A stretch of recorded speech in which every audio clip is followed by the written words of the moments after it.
And welcome to What If. And before I do another Dragon Ball What If, I figured I'd do one more non-Dragon Ball What If. Only because the Dragon Ball ones I get the majority of, and I'd like to at least try to make it not just one topic all the time. So this one came to us from, oh crap, who gave me the suggestion? 1 second.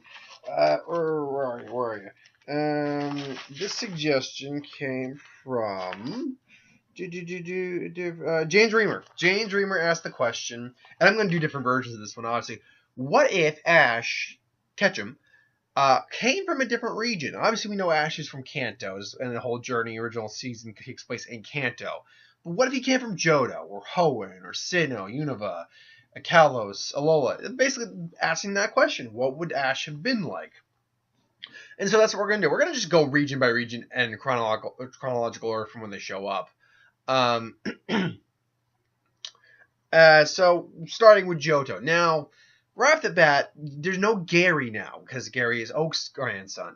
There's no Gary, there's no Misty, there's no Brock. Instead, we used, and I had to look them up, Lyra and Ethan were basically the male and female equivalent of male-female protagonists and protagonists of Silver and Gold.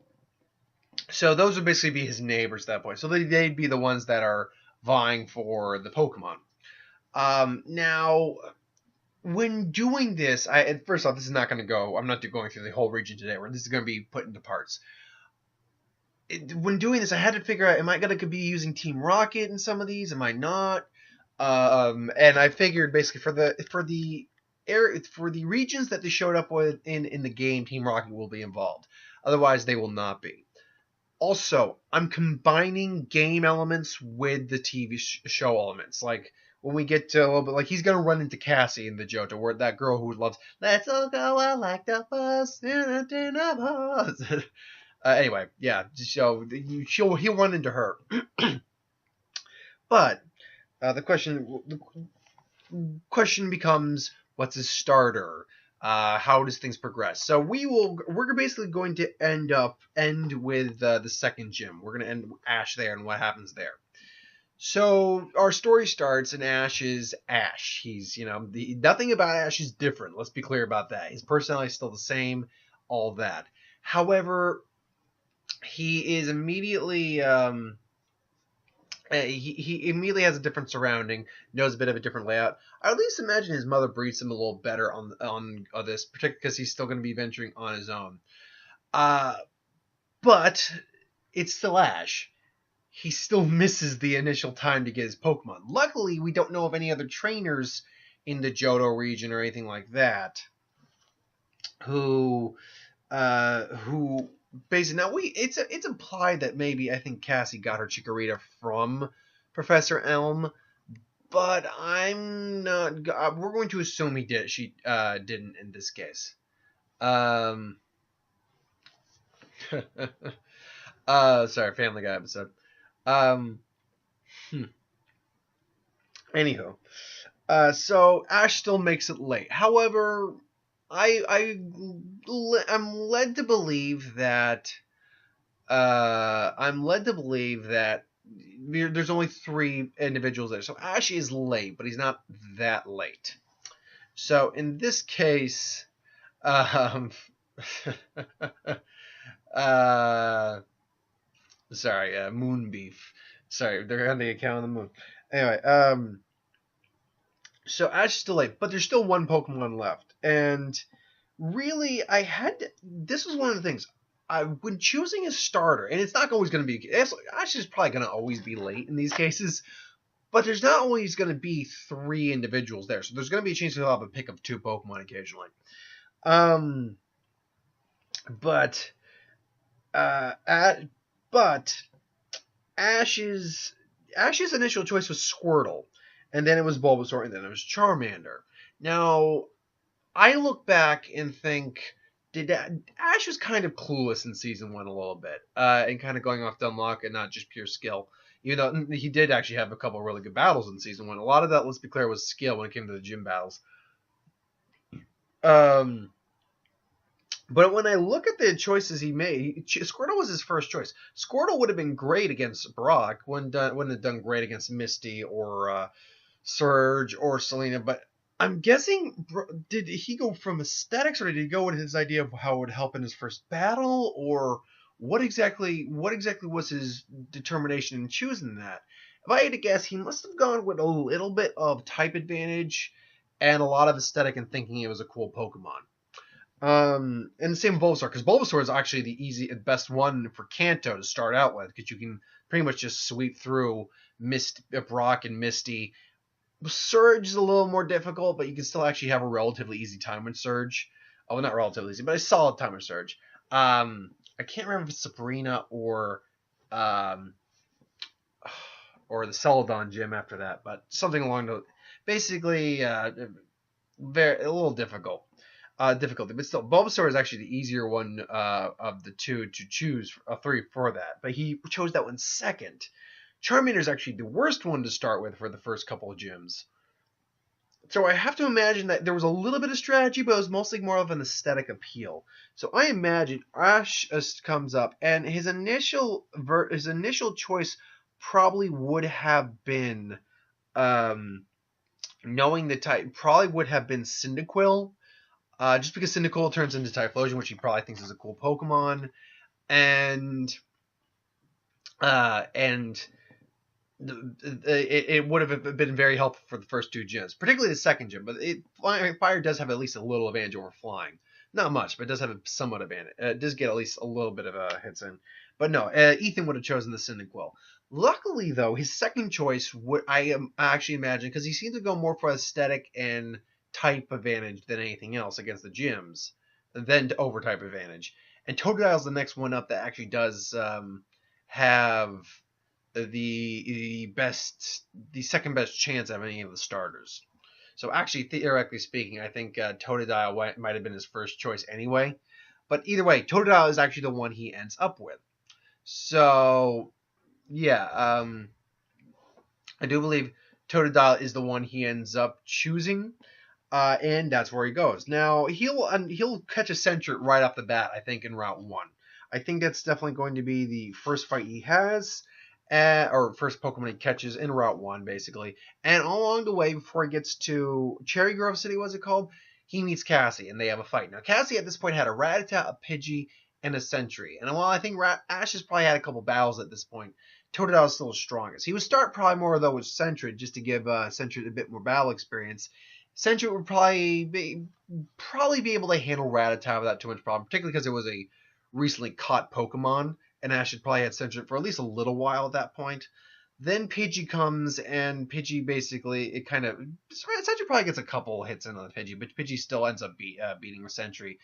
Totodile comes in and quickly does like a bite attack or something like that, brings Pidgey down, water gun, all that. So despite type disadvantage, he was able to beat the Pidgey. Then she brings out Chikorita, and their fight commences. And I actually think Ash loses that fight. His first real major battle in the series, he would lose the fight because he's at type disadvantage and he's at a numbers disadvantage. Ash just hasn't been. Cassie had been being a trainer longer than Ash had been, so I do think Cassie wins a fight between the two of them. Now, fun little thing.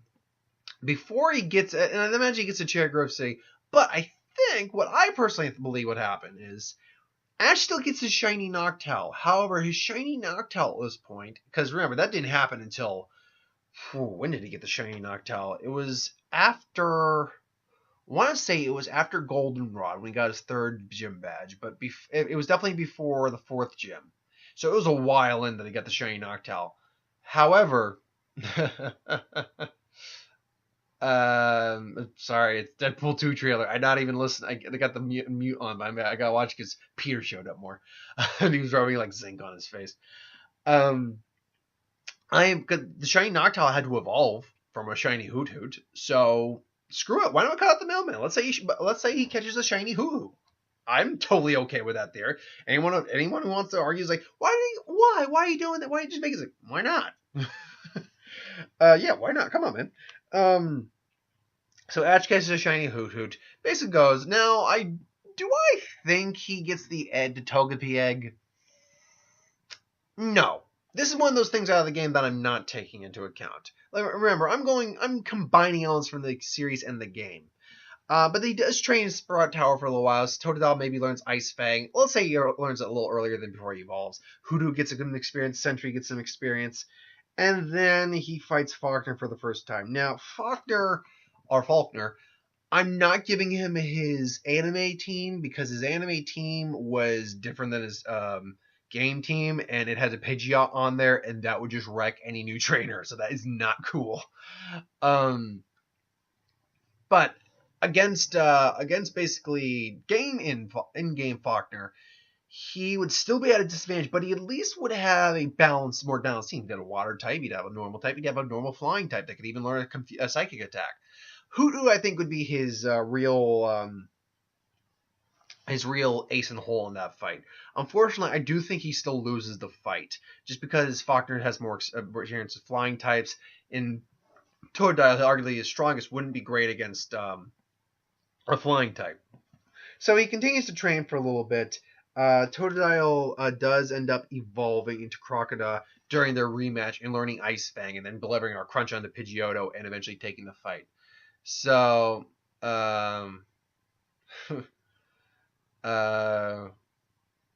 anyway, sorry. So yeah, I do think he wins the second match, and Totodile evolves into Crocodile. But that said, it'd still be a difficult fight for him to win, and then he wins, and he goes through route. What was that? That's not route 2. I think that's route 3. Is it route 3 and 4? I think are over there. So he goes through that. Still nothing. Still fighting trainers. Travels through Ash, and then this is when the Ash verse of catching the Cyndaquil takes place. So basically, this is something out of the anime which I did take out, where he does catch a Cyndaquil. So he does have a Croconaw and a Cyndaquil in this fight. Now, does it get the Chikorita? I haven't gotten there yet. But Cyndaquil, and he does have Croconaw, and that's like his partner and everything like that. So Cyndaquil, that whole shtick goes same way, and he wins and all that. So I mean, he rises in Azalea Town, and then we go into the whole Team Rocket aspect of it, where they're catching Snowblow tails, and we will have Jesse and James and Meowth in this, and they see this trainer, and it's Ash, and he comes in, he starts wrecking havoc with them, and he's like, I'm coughing, or I'm wheezing, and then Croconaw and Cyndaquil basically makes him wheezing explode because flammable gas, and just boom. So it's like, oh no. It's like, darn him, and all that. It's like, well, get that brat. And I do believe Sentry evolves into a Furret at that point. So, and then he meets Kirk, and I'm sure Kirk gives him a ball. Because you automatically gets fastballs when you meet Kirk, and maybe even he gives him. You know what? I'm gonna do a randomizer on that real quick. The apricots. See now, Pokemon apricots. Because it didn't occur to me that I'm like, why not give him an extra ball besides the apricorn ball, Pokeballs. Okay, here we go. Let me get a list of those real quick. And yeah, there we go. Let's see. Let's get a list of those real quick. Okay, so there's the black one. All right. So I'm gonna just narrow it down. Is there one that begins with? I want to try to get one that's I want to try to figure out a way to around. So let's see. There's 7 here. So let's see here. Eeny, meeny, miny. That one. Oh, that's not on there. That one. Yeah, he gives him a black apricot, so he gives him a heavy ball. So yeah, I would go with the heavy apricot, and then he has to fight with Bugsy. Fight with Bugsy would definitely be difficult, but I think they would make it a 3-on-3 match. Croconaw, Cyndaquil, and I think Hoot would be the well, no. I mean, Ash is not always smart enough to use type advantage. He would definitely use Cyndaquil. And Croconaw is probably his strongest Pokemon. And he would probably use Furret because it just evolved, so it'd be a lot stronger. So he'd probably send out Furret first. And sorry. And he'd probably use Furret. Furret would probably take out at least the first Pokemon, either Kakuna or Metapod. But if let's say Metapod and Kakuna then takes some of the Poison Sting, he uses Cyndaquil and roasts Kakuna pretty quick. Then Scyther comes out, and he returns Cyndaquil because he realizes the Flamethrower is not going to immediately work. Sends out Crocodile. They're going to have a fierce fight weaken down Scyther, and then he resends Cynical out, and we see how he beats Cynical in the anime. That's more or less how he beats him in this scenario. So he ends up winning the Bug Badge, and that's where we're gonna. And then eventually he meets one of his rivals with Ethan, and they have a fight. And let's just assume it's pretty much the same team that you'd see in the game that for your rivals. So yeah, I would imagine, yeah. I'd imagine he'd probably be him at this point. So that's where we're going to leave off right now. Ash has currently won 2 badges in the Johto region. He has a Karakuna, a Cyndaquil, a Foret, and a Shiny Noctowl. Stay tuned until next week for the next part of this What If. Thanks for watching. Hope you enjoyed. Like, comment, share, subscribe. As always, if you want us to review something, put in the comments below. Let us know. We'll do a review of it at some point. Ideas for who would win, Star Wars, Superhero Magic, What Ifs, anything I do on this channel, please put it in the comments below. Let me know. I will get to that at some point. Thanks for watching, and I'll see you next time. Have